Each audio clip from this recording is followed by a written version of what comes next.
Hi, I'm Roberto Martinez and you're watching Toffee TV. Welcome back to Toffee TV. We're here back in the Winslow this week to talk about the very, very disappointing draw to Sunderland, which frankly in my eyes is an atrocious result. It is Barry Cass. We have got the manager of the Winslow with us, Dave Bond. He's not going to introduce himself this time. Very unprofessional, Dave, last time he came on the show.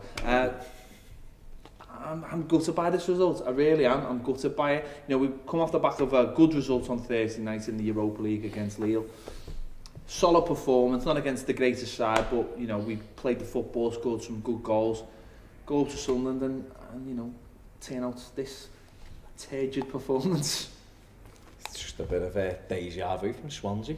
Bit of a hangover from Swansea. I mean, if you take the Lille game out of it, you know, and let's have it like they came to play. Lille, didn't they? Unlike Liverpool. Well, they came to get a result because they knew they needed to, with two strikers, two wingers. So the game was quite open. And Everton put them to the sword. But Swansea the week before didn't come to play, and Sunderland done exactly what we expected of them, which would be to try and contain Everton rather than to try and come out. And as we've seen, when teams do that to Everton, certainly at the moment, we struggle. Strange formation and some changes again, Dave, which at the moment I can't quite get my head around the way Roberto Martinez is picking sides. Yeah. I don't quite understand how he's picking sides at the moment, because you look at the two sides from Lille and from Sunderland, and I just think to myself, yes, changes need to be made, but he's not nailing the changes for me, and it's having an effect on almost both results. I know we comfortably beat Lille, but you just think you could have had certain players in there for the Lille game and it would have won anyway, and we would have gone to Sunderland and picked up the 3 points. Yeah, I think it's all about possession with Martinez, and I didn't get the stats from yesterday, but I assume we're up around 60% possession, and keeping possession seems to be the name of the game for him. I don't really think that McGeady's the type of player that can do that for you, but he played him on right on the wing, and Eto'o on the other, and that to me was just nonsensical, because Eto'o should not be out in the wing. Eto'o has to be up top or just behind the striker. But I'm not entirely sure Martinez actually knows he's starting 11. He's best 11 for the Premiership at the moment, you know. It's an interesting point. Best starting 11. There's no such thing as a best starting 11 anymore, is there really? Or if there is, so we have to change. We have to move players around because we're in more tournaments. But surely it's known who's the best 11 for that game. And again, for me at the moment, Roberto Martinez is not nailing that. Yeah, but he will tell you that is the best 11 for that game that he's picked. They have fitness coaches, they have records, they have everything else, monitors to tell them what's the best 11. I just think at the moment the problem is, because we've got so many games and because he's working with a bigger squad than he was last year, he's making changes for the sake of making changes. What I'd like to see him do, we're in November, and you know, there's a couple of players who played in the majority of the games.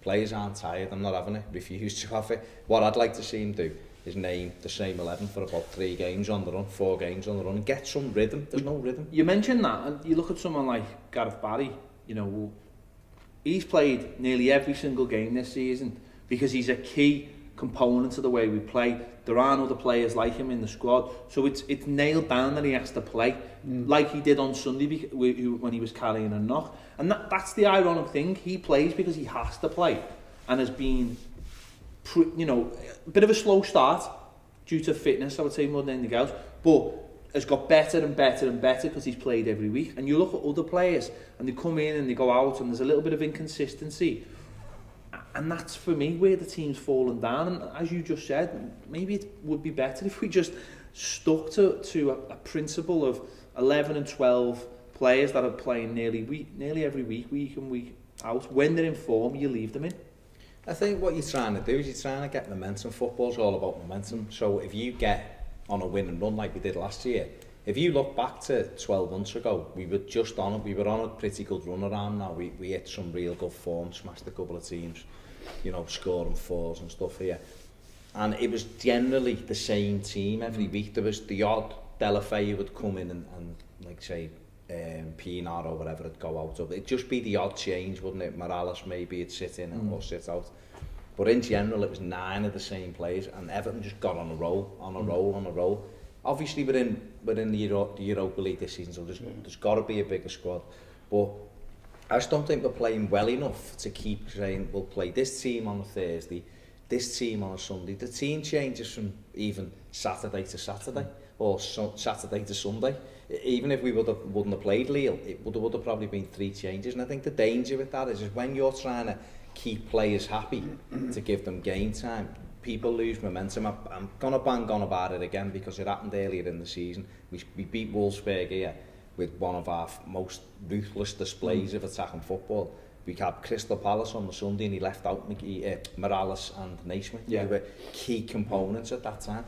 And then Morales goes and picks up an injury because he doesn't play, he comes back for the derby, which is 100 mile an hour. And he goes, and it's just that Naismith was outstanding against Lille. Well, no, actually, he wasn't outstanding, but he worked really hard and scored a fantastic goal. So his confidence would have been up again because there'd been a few games without a goal.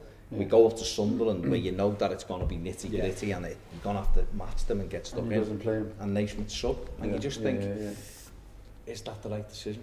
And it's not only changing players, it's changing the way we play. You've just mentioned the Wolfsburg game there, and that was probably our best performance. But probably our best recent performance was Aston Villa at home. And he seemed to get it right that day.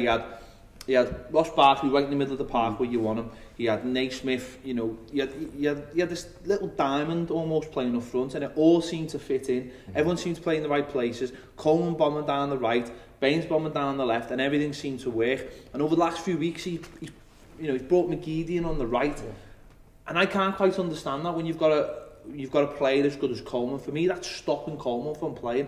Now, my only thought is that Coleman isn't 100% fit, and that he is somehow trying to curtail his runs by saying, well, you've got McGeady in front, he'll do that work for you, and you just hang back. And when we need you late in games like we did against Sunderland, then you can start pushing forward. And for me, that can be the only answer. I think you've just nailed it, because I've said this a few times with Coleman. If you watch him at the moment, it stuck out like a sore thumb last week against Swansea as well. He just didn't go over the halfway line, and that's not Seamus Coleman. Seamus Coleman is a vital part of Everton's attacking options, and normally from the first minute he's turning defenders straight away, and they're thinking we're in for a rough afternoon here. Done it yesterday. Sunderland, he just gets so far up the pitch and he put the brakes on, stop and give the ball to McGeady. But then coming into the last 20-25 minutes, he's never out the penalty area, and you're thinking the penny hasn't just dropped after 70 minutes. It's as if he's either thinking himself, I haven't got the legs to bomb up and down at the moment because I'm carrying some kind of knock. So therefore McGeady's his kind of insurance policy in front of him. That can be the only thing, because I just don't believe he'd switch off. What made him so good last year was that he was up and down. He was unbelievable. And even Arsenal at home this year. He's done it this season, and he done it against. It happened against Burnley. It wasn't McGeady in front of him that day. I think it was Naismith. But the same thing happened. He kept control of himself, and then second half started to nick forward a little bit. That can't be a coincidence, surely. Probably isn't. Barry's probably right. It probably is a fitness thing, yeah. Is he been advised by Martinez about a coach is not to just give himself the last 20-25 minutes depending on the score? I don't know for sure, but that aside, he doesn't seem to link up well with McGeady anyway. Yeah. Well, you're right there, because McGeady's one of those players that once he gets the ball, he's not 100% sure where he's going to be fair, against Sunderland, McGeady did get back quite a lot. He does a lot of tackles. No, what I meant was you're not getting the ball back. When you're given the ball, you're not getting it back off. You've got to be frustrating playing with him. Coleman likes to have a player who you can give him it, he'll hold it and then get him it back, whether he gets it back off him or he uses one of the midfielders. It's the 3-man, it's the extra man run, isn't it? And that hasn't happened. But when it does happen, it just works, and that's why I'm shocked it's been changed. McGeady he shoots Hibbert better, doesn't he? Yeah. Because Tony Hibbert can just sit and defend and go, you have the ball, go and do the rest of it, and that's great. But by not using Seamus the way we have done, it's really, really criminal. We talked about this last season in the first 2 or 3 months when he was just getting to grips with it. He wouldn't really go across the halfway line, Coleman, and we were pulling our hair out as to why he wasn't attacking the way he did. And the minute the lights came on and he started doing it, Everton just shot up that table. And just a couple of things are wrong at the moment, and that's for me. It's about the balance. It's balance, isn't it? We say this all the time. And that Villa game, which you just mentioned, that day we had, it just felt everything was right. You know, you mentioned here about Eto'o, and you know, sometimes it was Eto'o on the left, sometimes it was Barkley on the left against Sunderland. And again, when that happened, it means Leighton Baines can't get forward. We've seen how effective he's been this season with the crossing, you know, with the assists. He couldn't get forward because he hasn't got that insurance. But also when Ross was playing on the left, you're thinking, well, what are you doing out there? You know, what, you're not helping yourself. We've seen those runs yesterday when he dives through the middle. I mean, how many more times would he have done that if he was playing right in the middle of the park? And again, from Martinez's point of view, I don't understand this, because last season the bedrock of the side was the three in midfield. It was Barkley, it was McCarthy, and it was Barry, and everything was built around that triangle. It was how we played. You could put anyone around that and it worked. And Barkley helped Lukaku score goals because he got in a little partnership with him. And these things this season are not there, and it's baffles me, because I don't understand why Martinez. We've talked about changing the team, but surely you've got to have fundamentals in your team. But I think what's happened is that we saw it at Burnley when Sammy Eto'o went in just behind Lukaku, and he was outstanding, wasn't he? And he's such an intelligent, clever footballer that he gives you extra options as well, Eto'o, because he plays a little bit differently. The problem is there lies the problem. What you do with Eto'o, you don't put him wide, because he can't run, he's not quick enough to play wide, so he's going to slow everything down.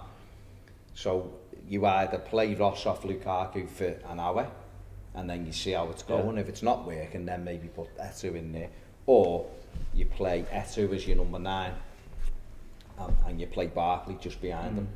But the only problem, the problem against Aston Villa when Eto'o was in there was, against Swansea when he was in there, was he was dropping too deep to get involved in the game. And if he's going to play that role, he's got to stick centrally and stay up front, and then that'll allow Ross that space. At the moment, there's too many. We just seem to try to force everything. Everything's forced about what we do, and that's, you can see that when a team. And yesterday, everything was getting forced through the middle because there's no width. And was Neto coming back really, really deep? Yeah, I mean, he was pulling the strings, but he was nearly another midfielder at one point. He was. So therefore, he's taken the likes of Ross Barkley out the game completely, and that's what I'm saying. I said this last week, I think there's too many cooks at the moment. The other thing I'd like to say as well is with the Barkley thing, sorry Dave, before you go in, with the Barkley thing, and he's done it with Atsu as well, and Barkley's a right footer predominantly, and he's playing on the left hand side, so he can obviously come in and unleash, but that takes something away from your game. If Ross is going to play in a wide area, you may as well play him on the right hand side. McGeady is 2-footed really, so he can play either side, but he does it with Christian Atsu when he puts him on. He always puts him on the right hand side when he's predominantly left footed, so it means every time you're getting it out your feet and you're opening your legs up, you've got to turn back onto your favoured foot, so everyone's coming forward, turns back, the attack breaks down, everyone gets in behind. And if Ross is going to play wide, and I don't think he should, even though I think he probably can. He can play up front, he can probably play wide as well. If you're going to do that role, do it on the other side where he can get half a yard and he can either deliver or play a through ball or shoot. He hasn't always got a check back. You just made a point a while ago about the last 10-15 minutes or so when Coleman was getting forward, but it's no small coincidence at that time Naismith was on the pitch. And McGeady wasn't. Yeah. That seems to be the issue. Well, that's the thing, isn't it? But is that, the question will be, is that a tactical decision? Is that something that is getting discussed in the dressing room beforehand, saying, if this game after 70 minutes isn't going our way, this is a change we're likely to make. McGeady goes off, and then Seamus, you start stretching your legs. We'll go a little bit narrow with Naismith, and you provide the width. Or is it defensive problems? Earlier on the season, we were shipping goal after goal. Are we being a little bit more reserved now and making sure that at all times we've got enough bodies back, so we're not caught out? Whatever it is, it's not what we were doing last year, what made us.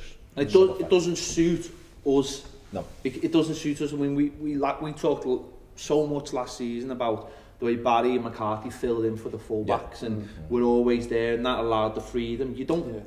I don't think that's been used as well this season, just because we just Against Villa it was. Yeah, again, I go back to the Villa game because I think the Villa game was completely balanced It was side. our best performance. I would say Wolfsburg was fabulous attacking from an attacking point of view. We were ruthless, but they had a good goal as well. We looked very susceptible in the second half. Villa, now whether it was Villa were good or they were bad or whatever, Everton was superb that day because everything Everton done was measured that day. So when Baines went forward, Barry came across, very much like we saw last year. When Coleman went forward on the other side, we had McCarthy coming across. Everything seemed to work. The last couple of Premier League games, it hasn't worked. There is also, I mean, we've talked about the team and you mentioned possession. Roberto Martinez just loves a team to have possession. He just wants possession. He thinks that's how games are won.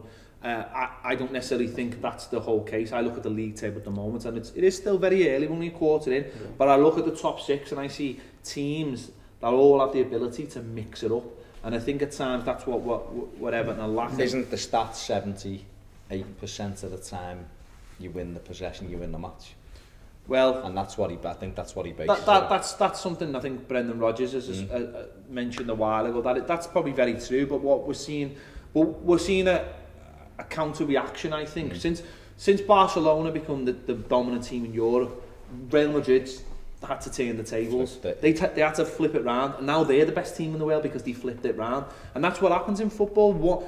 One set of tactics comes out and everyone else has to work out how cycles, isn't it? You know, and that's what seems to be happening at the moment. I just think there's times where we need to start looking at other ways of playing, and for me, you can have the best of both worlds if there's pace in your team, and that's something that we lack. And it's not only pace, and when I say pace, the ability to run at people fast, the likes of Morelos, who knows of the team, but it's also getting the ball down and working it faster and opening teams up. And for me, I want to see Everton in the first 20 minutes of games go out and say, we're going to get this game won in the first 30 minutes of the game. And it's something we've never done under Roberto Martinez. He loves for the first half to literally just look at teams, work them out, and then come out second half and say, right, this is how we're going to beat you. We've worked it out in the first half, and that's not happening. I know it's still very early on, but I would love to see us go, right, Sunderland underway, they're playing awful. Let's go and have a go first 20 minutes. We've got the play. We've seen it for a fraction yesterday with Eto'o and Lukaku with that lovely little interchange. It happened once and never happened again.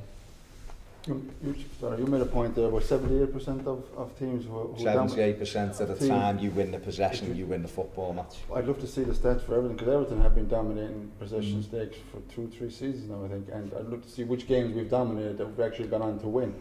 They just sound like Sex Panther. Stats to me, them. What? You mean to Amsterdam, yeah? No, that's allegedly that's a stat. I mean, and he would argue that we won 20 plus Premier League matches last season with that stat in mind, wouldn't he? I'll give him a stat though. We had 63% possession in the Anfield derby last year and lost 4-0. So there you go. And I think teams are wise to the fact that we are a little bit toothless up front, and we can be susceptible at the back. So our team, I think, letting us have the ball. Probably will. They will. Those kind of teams who don't feel as though they've got the armoury to beat you will let you do that, won't they? Because what they'll say is, we'll just make sure we're tough to beat because these may run out of ideas. They're not going to go mix it with you. If they go mix it with you, we'll cut them to ribbons, which is what we generally do when teams come to Goodison to play or Burnley had a little bit of a go with us the other week. We tore them to shreds. When teams sit and say, have the ball and what are you going to do with it? The likes of Chelsea, like if you let Chelsea have 65-70% in possession, 9 times out of 10, they're going to put 2 or 3 goals in the net. We mightn't score though. But we had 62% possession against Chelsea and got beat 6-3. But football doesn't work like that, does it? Because what we've seen in Sunderland is a team playing against a team we never capitalised on. We never really had that many chances to capitalise on. But what we've seen was you get to the last 25 minutes of a game, they're playing at home, the crowd think, hang on, these actually haven't done nothing. It's happened a couple of times this season. They up it and then they get a free kick, and whichever way it goes in, it goes in. Well, just before we go on, I'm just going to bring it sweet in, because Darren Cronin has said, and I think this fits in with what we're talking about right now, are we suffering from having no plan B? Well, that's always been the thing thrown at Roberto Martinez, and I think I almost think, this might sound stupid, but the arrival of Stephen Naismith being in form almost provided you with a plan B. It was a player that doesn't necessarily fit into the Roberto Martinez style of things, but he's so dogged, and he'll chase around, and he'll make things happen, that he created this little bit of a different way of playing, or a different way of attacking. And I feel when he's on the pitch, we've got something a little bit different, but within the tactical ways we're bit on. We still do fall back into that slow, don't we? It's so annoying. It's what I think when teams come and sit, or when teams are saying to you, look, and I've said this before, come and beat us. The amount of times Everton are walking with the ball, you pass it in, he'll get it back, they'll pass it. But if I'm not running anywhere, you just mark me. I'm not moving, you can just pick me up. It's quite easy, and so it becomes ridiculously easy to defend against. And it's like you said, we shouldn't be toothless up front when we've got Stephen Naismith who scores goals, Romelu Lukaku whose record's up there with the best of them, Samuel Eto'o who's fabulous. Our Everton toothless, Ross Barkley. We've been toothless here when we've had Brett Angel and people like that up front, and Stavelisi and Bellios, people like that. These are all top players. But I think what you mean is we slow the game down that much, we become easy to mark against. And that's the difference for me, is that we're too easy to mark against. And the only way you can do that, and we'll get onto the goal in a minute, is by having runners. And this is the one thing I will criticise Martinez for. He should have gone out in the summer and bought 2 runners, 2 kids who were just lightning, because for 10-15 minutes near the end of the game, Atsu's quick. Doesn't get off the bench, doesn't get on, hardly ever. Well, we seen it yesterday. Sunderland brought on a player they brought from Brighton. Just an average player, but he's quick as lightning, and he's good at running with the ball, and he won him a free kick on the edge of the area. Now, what you're talking about there, Everton have done that. Everton have done that plenty of times with success this season. You only have to look at Thursday night. The third goal was absolutely brilliant.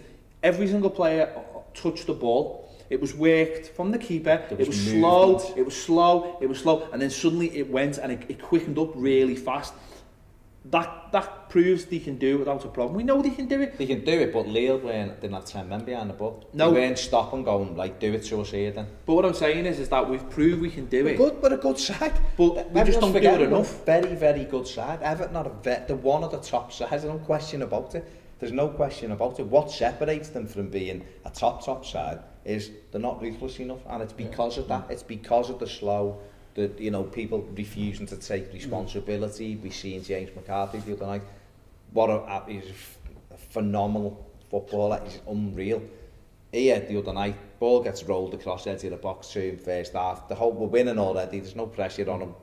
Has a chance to shoot, stops it and passes it wide to McGeady. And it's things like that. We've seen Liverpool get a goal at the weekend with a shot, a no open shot. Yesterday he only made one surging run towards the end.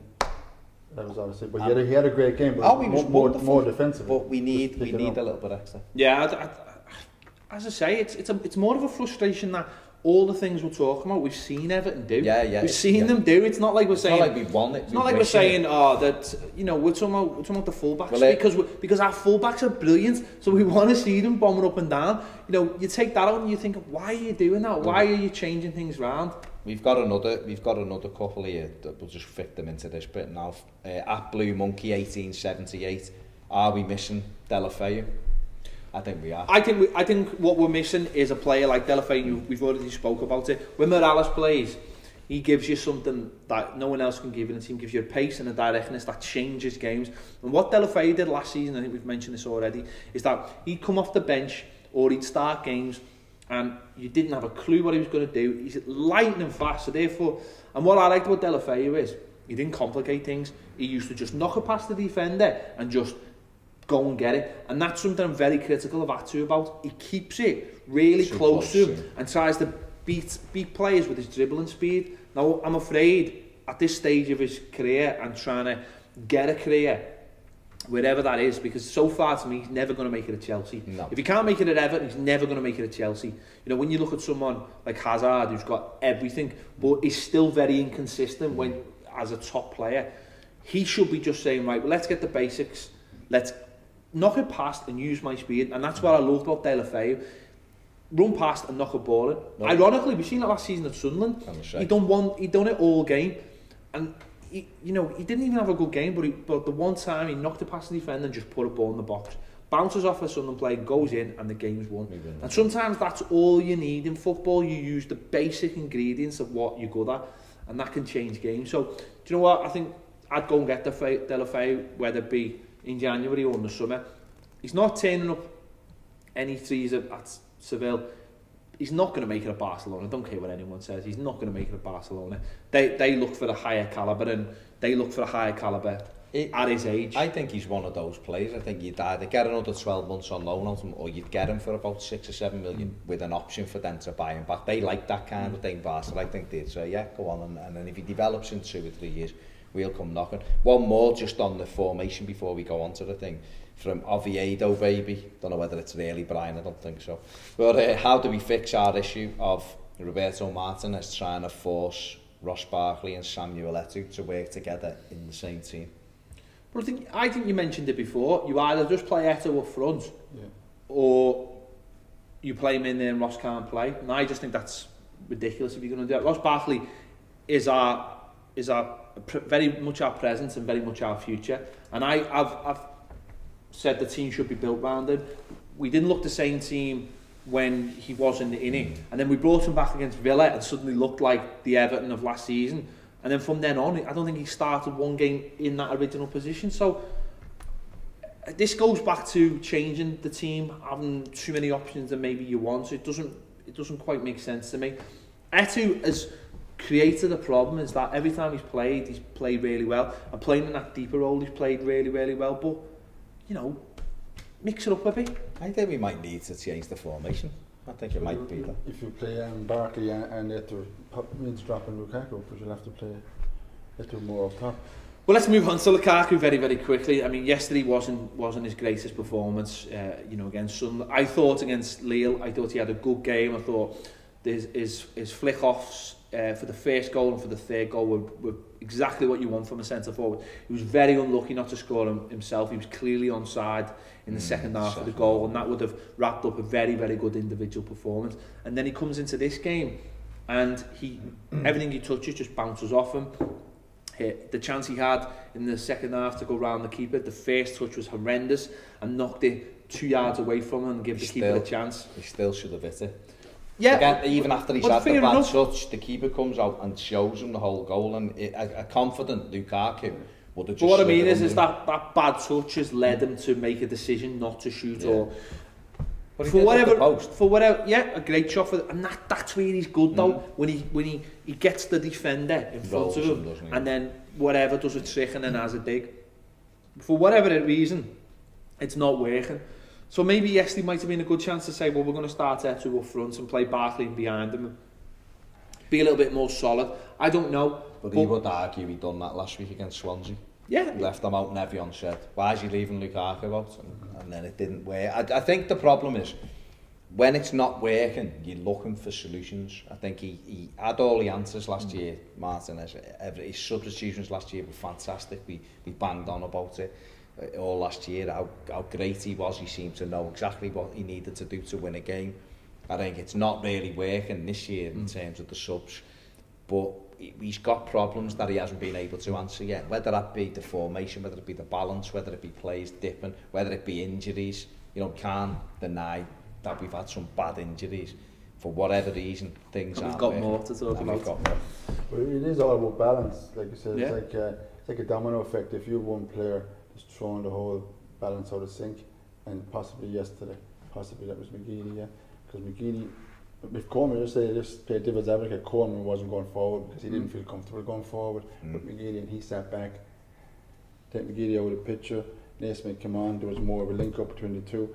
Coleman was getting down the wing, maybe whipping crosses across, that would bring more Lukaku in as a direct number. And another thing on that is, McGeady puts crosses in and you never know when he's going to cross it, so therefore the striker never knows when to dodge into the space. Coleman normally makes it quite clear, and Baines, when they're going to put a ball in. But just sticking on Lukaku, I'm not going to have a go at Lukaku. There's a lot of people out there that you know, we're doing cartwheels in the summer and having, you know, setting off fireworks when he signed, and there's a lot of them people that are out there now going, oh, what a waste of money. For me, we paid over the odds. We said that at the time. No one ever said 28 million is great value. What we looked at it was 28 million is an investment, and you hope that investment is worked through 2 or 3 seasons. For me, I think he needs to have somebody not playing alongside him, but certainly creating space for him in games. Last season that was Ross Barkley and Morales, and this season we haven't seen, obviously, Morales playing with Lukaku too much, and we haven't seen Ross Barkley playing with Lukaku too much. So, you know, he needs that space, doesn't mean you were a striker. You know, you need a partner or someone playing behind you that will make that other run to take the defenders off, that give you that little bit of space. Strikers do take a while to develop. You never see a finished article at 21. I don't think. No, it's rare enough. And you, or like you a have, goalkeeper, they do take years to nurture. And you have strikers that are either brilliant back to goal and it's natural, or will run at players. Now Lukaku's a runner. He's a runner, isn't he? He's someone who wants the ball in front of him and run onto it. So maybe we have to change the way we play so that he's not getting the ball back to goal, because it's clearly not working. The only way I can see this, or not the only way, but one of the ways I can see this problem addressed that we're having at the moment is if he goes to 3 at the back. Because what it does is... Have we got 3 to go at the back? Well, no, but when he is, because what that would do, you could have your 3 centre halves. It still allows you to have your holy trinity of Barry, McCarthy and Barkley in that role, and then your 2 up front are one of either Lukaku and Etu, or Lukaku and Naismith, or Lukaku and Morales when Morales is fit. Now, okay, that kind of renders McGeady, Atsu, players like that redundant. So you're 2 full-backs, you're wing. But you're 3 full-backs. We've got the best 2 wing-backs in Europe, in the world, for me, who can play in any galaxy you want.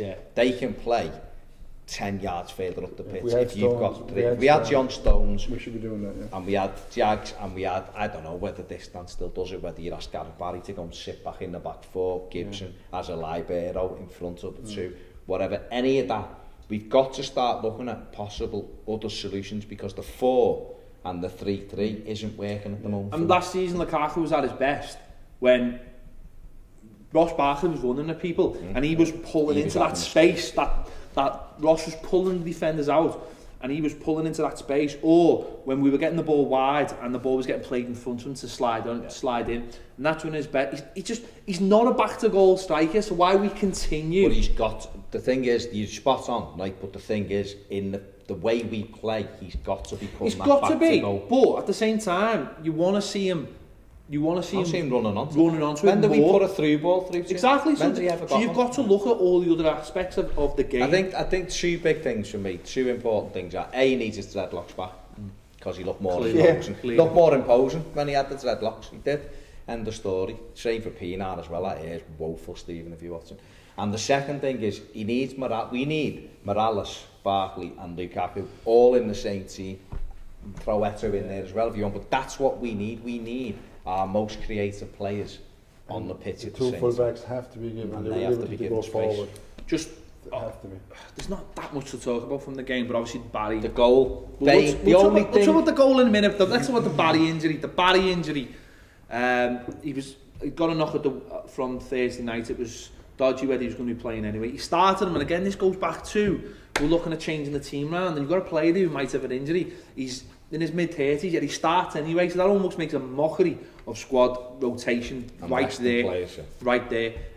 It was a nasty tackle. It was one of them that at first you look at and go, and then you get the replay, and this is where I suppose you've got to let refs off in a way. You look at it again and go, bad one. I mean, I will never defend Lee Mason ever. Him and Kevin Friend are just the worst referees ever to walk the earth. And Clattenburg and all of them. In fact, I can name 9. There's only Phil Dowd who's any good. But in that instance, it happened that quickly that it didn't look like a stamp. It was quick. I just thought he caught him, to be honest. When you see the replay, you see how bad it is. So it goes back to whether you're going to have someone with the telly going, that is horrendous, red card. That's it, isn't it? If you're not, then you can't have a go to the referee, because he didn't jump in and leave the floor with 2 feet, like Conor Wickham. But that one was a tough one. Where I will have a go at Lee Mason is for what Gomez done 5 minutes later, which was outrageous. He has to go off. As I said yesterday, I'd rather it was a break than it was ligaments. Ligaments are bad, and if you're at that age, it's even worse. But if depends on the tear. It depends what it is, doesn't it? It could be 4 weeks, it could be 3 weeks, it could be 8 weeks. So he goes off. Gibson comes on, and I think, to be honest, I'm happy Gibson come on. He's a ready-made replacement. Played quite high. He gave the ball away a couple of times, but he's a player for me that cuts out 2 passes with one of his passes because he's such a good passer. Let's kind of have it right as well. He was really important to us 2 years ago. He was our best. We remember me and you really crying when he was injured because he was that important. Gareth Barry came in last year. A lot of Evertonians didn't want Gareth Barry. They wanted Gibson in there, and Barry came in and the rest of history has been marvellous. So let's not bleat too much about Gibson being in there. He's fantastic. Gibson's naturally will go and take that ball off the centre halves, and that's something we need more now because we haven't got a ball playing centre half. So actually he may fit in a little bit more. He just needs to get fit. Gibbo will pull the trigger into the box, which Gareth Barry needs to go and get a little bit fitter and stop going on nights out with Wayne Mooney as well. It was after the game. Plus he has that partnership with McCarthy from the Ireland setup as well. Gibson's a good player, he really is. You mentioned then what the referee did or didn't do a couple of minutes later. We see clear dive by Jordi Gomez.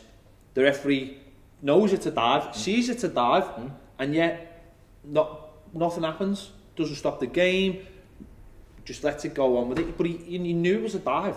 But he bottled it, and this is the second week in a row we've had a referee that has bottled a decision because he knew he would have to send the player off. And that for me is disgusting. We should have just all gone down Gomez, to be fair. Everton aren't nasty enough as a team. They're not. If there would have been the other crowd across the park, you'd have had Elvis, number 8 referee in the game. We should have had 4 men down Gomez in his face because he'd have stopped the game then, the referee, and he'd have had to deal with it, and we didn't. We let Boney off with it last week. We should have gone last week when Boney jumped in there. We should have gone and grabbed him. Well, I think McCarthy was actually booked. I think McCarthy was booked for saying to the referee that was a dive. He booked McGeady later on for a nothing, an absolutely nothing challenge. They come together and he booked McGeady, and yet Conor Wickham, I think, finished with 9 fouls without a booking, which was just. Didn't even get booked for the penalty. Well, before we talk about the penalty, let's talk about the free kick. This is what I wanted. Right, well, we're going to talk. Let's just set this up. It's another again. It was like the foul in the derby. Baines coming in field and chasing his winger. I don't know whether he should be coming in that, but he's following his man. He can't keep up and throws a foul in. And then the setup for this wall is, I don't know whether Tim Howard had seen the QPR game the day before and was trying to make sure that no kids in the stand got hit by the ball. But why that wall was 4 foot across his goal, I'll never know. He was obviously setting it up like he thought a left footer was going to whip it around that way. But how anyone would ever even need to get that far wide? Well, there's two things. First of all, Baines. The only way they were ever going to score was a set piece. They've got a player on the pitch who's useless until he's got a dead ball at his feet, which is Larson. So the one thing you don't do is give them a cheap free kick. If someone does a bit of skill and does and you're diving in trying to put a tackle in, you can't do anything about it. That's Will Buckley. Will Buckley, that was, from Brighton, running on his wrong foot across the box. He's not going to bend one in the top corner. So why Baines switches off and just throws a stupid... If he just runs with him, that fizzes out, that attack fizzes out, and he doesn't. He done it in the derby, and he done it again, and it was ridiculous. It was a stupid thing to do, giving them their only... That's like a penalty to Larson, because that's what he's... Well, it is, if Tim Howard lines the and then the second thing with the wall was lined up wrong, but why isn't he in the... I've said this before. Why doesn't he stand in the middle of his goal? Why does he stand too far over to his side? Where if you're in the middle of your goal as a keeper, your leverage is the same for both plays. Watch it again, he stands too far over this way, he nearly gets it. If he stood a yard over, it's a comfortable catch. And it's... To be fair, I mean, the wall was terrible. And it did fall to bits as well. Yeah. It felt like it fell to bits because the lads in it realised that it was pointless being all that far over. He was clear, and that's the other thing, he was clearly expecting a left footer to take it. Larson was always going to take it with his right foot. So he's give basically Larson a straightforward shot at goal, and I can't understand that. And this, you know, we've had a go at Howard this year plenty of times. We've said when he's had good games. I just don't get it. I mean, that to me is just a fundamental thing. And then later on in the game, when he does his tuck and roll, that is just baffling. I'll never. What is he even thinking there? Why isn't he just putting his foot through it? Why is he looking to create an issue? Well, it was quick thinking though when he went down. Well, I understand it was quick thinking, but why don't you just boot it? He obviously didn't feel comfortable with that going across. I can't really understand. The problem is the referee on that occasion kind of gave Everton a way out, because he could have quite easily thought he's handled that quite easily. Yeah, and Fletcher claimed, when you see it again, it's incredible what he does. It is. Yeah. It is quick thinking. Like you said, the easiest solution would be just to put your foot. But he was obviously, he had time. He obviously thought he was in his box. He obviously, and he's done that this season where he's handballed outside the area. As he was going down. Chelsea, and he got away with it. And he got away with it. So therefore, he hasn't got a clue where he is on the pitch. To be honest, right? He thought, as he was going down, he thought he was rolling. So fair enough. It's quick thinking from that point. Yeah. But just put it up there. I just wish he'd have been as quick thinking about a millisecond before when it was rolling. He thought I'll just launch this back down the field. But unbelievable. But obviously we go behind to that wonderful free kick, and then they actually start unleashing Coleman and to start running the players. And when they'd done that, it took a great ball, obviously, from Samuel Eto'o. Oh, it was a fantastic Coleman ball. makes the run. The pass wasn't really on. Slides him in, and it's a scissor tackle from behind, which is a red card, regardless. It's not even questionable. You jump in from behind, it's a red card. And the rule is, let's get the rule right. It's not last man. It is stopping a goal-scoring opportunity, which clearly was. Now, some people say he was going the other direction, but he's in on goal. I can't understand how Sunderland fans or Sunderland players thought it wasn't a penalty, but how it's not a sending off either is just beyond belief to me. And again, Poyet said it was a red card. Sunderland manager said he can't understand. He just sent him off because he took him out as a goal scorer, denying a goal scoring opportunity. It wasn't even a decision to make. It shouldn't have even come down to him. Why he went to speak to the linesman was just unreal. It was unreal because he didn't even get booked for it. It's mind-boggling. It goes back to, again, someone just sitting in the stand. The decision's already made. Yeah. Someone sitting in the stand and says, "Sending off that, you know, mate." That would have been a decent referee. We'd have been up again. It'd have been 11v9 for 20 minutes, and Everton might well have won the game.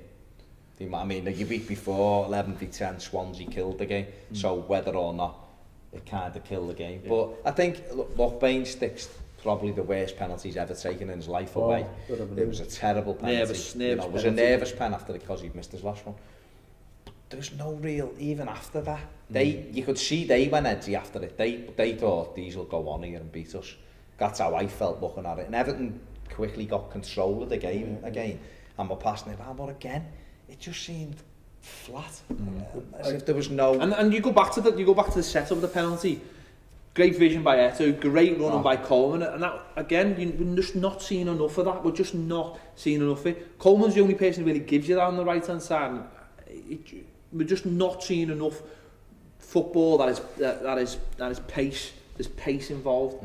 It's just pass, and there's too much of it, and there needs to be. It's not even. You're not even saying, "Oh, we should have someone on the bench there who can come on and, you know, target man." The players are all there. You just have to have a little switch that says, right, we're going to do something a little bit different here. Well, we've got a tweet there from Mark the Blue who says, "Will Roberto Martinez be looking to add pace in the January window?" I think he should be, Mark. If it was me, I would be. You've got to, haven't you? Pace is the thing that wins games now. It's the thing that every team has. You need to have the the outball as it is. You know, that's what every good team has now. I mean, you need all those other attributes, but if you've got someone with pace in your side, it makes the defenders always need to look over their shoulder. One from Graham Langley: will the balance be better when Oviedo's back? He's pacey. It's an interesting one. That I was thinking about that before about Oviedo. Could he be the foil for Baines? Well, that's they're playing left mid. Because what he actually does, he covers for Baines. He creates the double thing there. He can fill in for Baines when Baines isn't when Baines is going forward, but he can also be that option for pace. Yeah, for sure. And hopefully he'll be back after the break, because you know, hopefully now he's over his injury problems. We know he's had the operation to get the screw out, so that should be all sorted now. So hopefully he'll be back and he will give us that little bit of an extra option. Conan.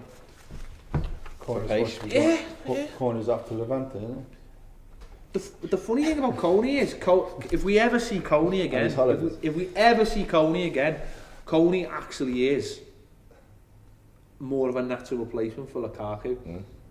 Which he's actually better with his back to goal than Lukaku. Big and strong. Mind you, I wouldn't know. I'll have to watch some Wigan YouTube videos or something. No, I think he's more naturally a holder of the ball. But on a whole, very, very disappointing. I think regardless of what the possession was and what the shots were and what the corners were and everything else, I didn't feel coming away from that game that I could sit there and say, we didn't get what we deserved today. I think a draw was a fair result. And that's the annoying thing. And that's what's frustrating. You go to Sunderland and you get a draw, and let's be positive if we can be. We're doing well in the Europa League. We are only a matter of 2 wins away from being in the top 4. I think it's only about 4 points, I think. Man. 4 or 5 points. We're up there. The league is wide open. The league is wide open. It's just annoying coming into an international break and being frustrated with a couple of draws that really should have been wins. But now is the time where you've got to say, right, this is where we've got to kick on now. This is it. It's going to be frantic. It's going to be pretty much all about the Premier League. Yes, you've got a couple of Europa League games in there to change the team for, but it's going to be all about the Premier League now, and he'll change the team. But I hope he just keeps the fundamentals, full backs bombing forward. You know, get the 3 in midfield, whichever 3 it is, but you keep to you keep that strict 3, and everyone works off that. Yeah, I mean, look, we're 5 unbeaten. You know, we're a win and a draw off the top 4. We said, even at the start of the season when we were stuttering even more than we are now, you know, it's not about now, is it? It just feels really frustrating when these games finish, because you know that in the back of your mind these are opportunities missed, and we come to rue these opportunities missed last season. But if we're on the coattails of the top 4 in February, that's when it starts, that's when it comes alive, and that's when you build runs together. We just got to try and find a way of winning these games that we're drawing. We've drawn 5 already, you know, and we've got to start turning these draws into victories. Well, it's even more frustrating when... Just going to finish with a couple more tweets. 1878, come on you Blues. What do Everton need to do to improve? Win games. Okay. No, Dave, just go back. Just got to get the balance like we've been talking about. Okay. At Bobby _ A.F.C. for you, Dave. Gibson or Bezic as Barry's replacement? Bezic. Bezic, okay. Ped? I think that's Gibson. Personally. Okay. At Porco Rosso, has our early season defensive problems been sorted out now, or is it hidden by the fact that of the opposition we played lately? I think you can answer that too. You know, look at that 2 ways. Sorry, you mentioned before maybe we're being a little bit more reserved in games, and that's helping the back 4. But I think as a team we look better defensively now. We look fitter. That's it. That's all I ever thought the defensive problems were, not being fit enough. Okay, this for you, Dave. At James _ Reed, who loves God more, Pino or Atsu? The Pope. Move on. There's an interesting one. Keep religion out of it. At Les Roberts 77, Ronnie Goodless was talking up selling Ross Barkley, Ronnie, _ to reinvest the money and build the team. Is it worth cashing in? No. You know what it'd be worth doing would be playing him in his proper position and letting him run the team. Ronnie, No, mate, we're keeping Ross. In the bin, Ron. We're keeping Ross. Can't believe Ronnie said that. Did he say that? That's that, apparently on the radio. At Southern Toffee, do we still have a realistic chance at the top 4? Probably not. I think we've got a brilliant chance. There's Southampton in there, West Ham, Liverpool are garbage, Arsenal are not great, Tottenham are garbage. I think we've got a fantastic... Man U are garbage. Man City are not... You know, if Aguero gets another injury, I think we've got a great chance. You and Ronnie do one. I think we've got early. There's 11 games. Well, it is early, yeah, but that's obviously a question that can't be truly answered to Christmas then. I think we can make the Why are you going to ask for it for Christmas? Couple of wins. You're going to ask for it for Christmas? Last one for you at Blue Oaks. Do you believe Ross Barkley is being compromised by playing him not in his proper position? I've said this all show. Ross Barkley for me should be Everton's number 10 and number 10 only. The team should be built around him because he is everything and he should be up there. He's our Totty. The kid should be put in there and left alone to play football. Samuel Eto'o, as much as I like him, and I think there'll be games where you play Samuel Eto'o as number 10 and you leave Ross on the bench, but Ross is the man for me, and Eto'o's not in that song, is he? Ross is in that song. For me, he's the man, and that's, you know, you're talking about, we may only get to see Ross for another 3 or 4 years, but if that's the case, then I want him in there. Every week. I want him in there. Thanks for all your questions, all your correspondence. Yes, thank you very much. As we say, the positive news is that we're still up there. We're there. Well, keep your tweets coming, and we'll obviously discuss them. But thanks very much. Thanks for watching. Big thanks for Dave Bond, the Winslow manager. We are here in the surroundings. Don't forget, if you come in the Winslow on a Saturday or a Sunday or a Thursday, come see this man and say, Dave, Toffee TV need a studio and it's in your hands. And sandwiches. And sugar for the coffee. All right, okay. And from Baz and from me, Ped, thanks for watching. We'll see you next time. Hi, I'm Roberto Martinez and you're watching Toffee TV.